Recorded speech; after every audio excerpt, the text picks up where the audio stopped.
Shalom jemaat Tuhan, jumpa lagi dalam acara Light of Revival, renungan firman Tuhan yang akan menuntun kita sepanjang hari ini. Firman Tuhan bagi kita terambil di dalam 1 Yohanes pasal yang kelima, ayat yang ke-11 hingga ayatnya yang ke-13. Dan inilah kesaksian itu, Allah telah mengaruniakan hidup yang kekal kepada kita, dan hidup itu ada di dalam Anaknya.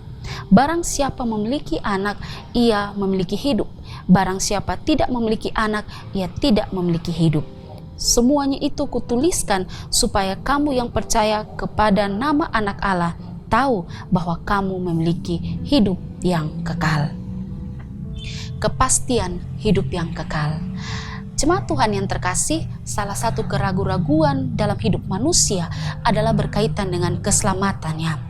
Kemana ia akan pergi setelah hidupnya di dunia ini berakhir, surga atau neraka? Dan oleh karena itu, ada banyak sekali orang-orang yang berusaha untuk mendapatkan keselamatan atau berusaha supaya dapat masuk surga. Misalnya mereka berbuat baik, melakukan amal, mereka menolong orang lain, mereka rajin melakukan kegiatan-kegiatan rohani, mereka rajin gereja dan sebagainya dengan harapan supaya dapat memperoleh keselamatan atau dapat memperoleh surga itu. Namun ketahuilah bahwa semua perbuatan baik, amal, kegiatan-kegiatan rohani yang kita lakukan tidak dapat menghantarkan kita kepada keselamatan atau supaya membuat kita masuk surga. Mengapa? Karena di dalam Yesaya 64 ayat 6 berkata, demikianlah kami dan segala kesalahan kami seperti kain kotor di hadapan Allah. Artinya di sini Yesaya mengatakan bahwa segala kesalehan kami.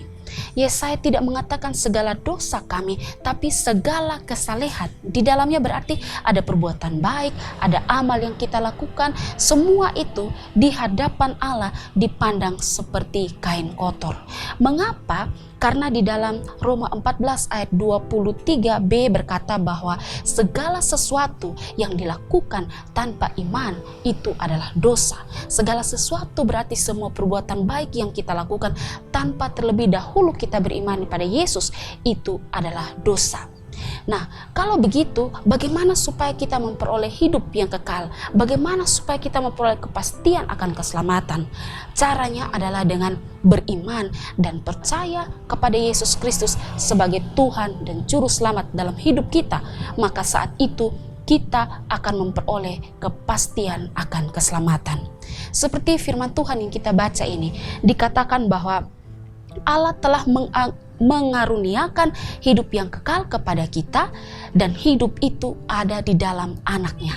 Hidup yang kekal ada di dalam Anaknya, yaitu di dalam Yesus Kristus. Dan kita yang percaya pada Yesus Kristus, maka kita akan memperoleh hidup yang kekal.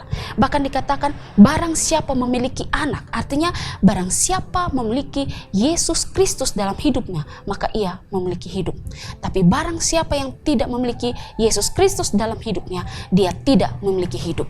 Dan di dalam ayat yang ke-13 dijelaskan bahwa supaya setiap kita yang percaya kepada nama anak Allah, yaitu setiap kita yang percaya kepada Yesus Kristus, kita semua tahu bahwa kita memiliki hidup yang kekal. Artinya setiap kita yang percaya pada Yesus, kita punya kepastian akan keselamatan. Nah, kalau begitu, apakah setiap kita tidak boleh melakukan perbuatan baik? Apakah perbuatan baik tidak perlu? Perbuatan baik itu perlu, tapi perbuatan baik itu bukan menjadi syarat untuk kita mendapatkan keselamatan. Perbuatan baik hanyalah bukti bahwa saya sudah selamat, atau perbuatan baik sebagai tanda bahwa seseorang itu sudah mendapatkan keselamatan atau sudah percaya kepada Yesus Kristus. Nah, saudara yang kekasih dalam Tuhan, mungkin ada di antara kita yang saat ini masih ragu-ragu akan keselamatan kita, yang masih tidak tahu kemana kita akan pergi setelah kita meninggal. Milikilah anak itu atau milikilah Yesus dalam hidup saudara, maka saudara akan memperoleh hidup. Ingat bahwa hanya di dalam Yesus Kristus ada kepastian akan hidup yang kekal. Kiranya Tuhan Yesus menolong kita. Amin. Mari kita berdoa. Terima kasih Tuhan untuk firman Tuhan hari ini. Terima kasih bahwa kami tahu bahwa hanya di dalam Yesus Kristus ada jaminan keselamatan. Tolong untuk setiap kami yang masih ragu-ragu akan keselamatan kami, yang belum percaya akan Yesus Kristus, biarlah firman Tuhan hari ini dapat menggugah hati kami, dan kami mau terbuka untuk menyambut Engkau Tuhan dalam hidup kami sebagai Tuhan dan Juru Selamat dalam hidup kami, dan kami dapat memperoleh keselamatan itu. Terima kasih Tuhan, di dalam nama Tuhan Yesus kami berdoa. Amin. Jemaat Tuhan yang terkasih, mari jadikanlah firman Tuhan sebagai pelita dan terang bagi jalan hidup kita. Tuhan Yesus memberkati kita.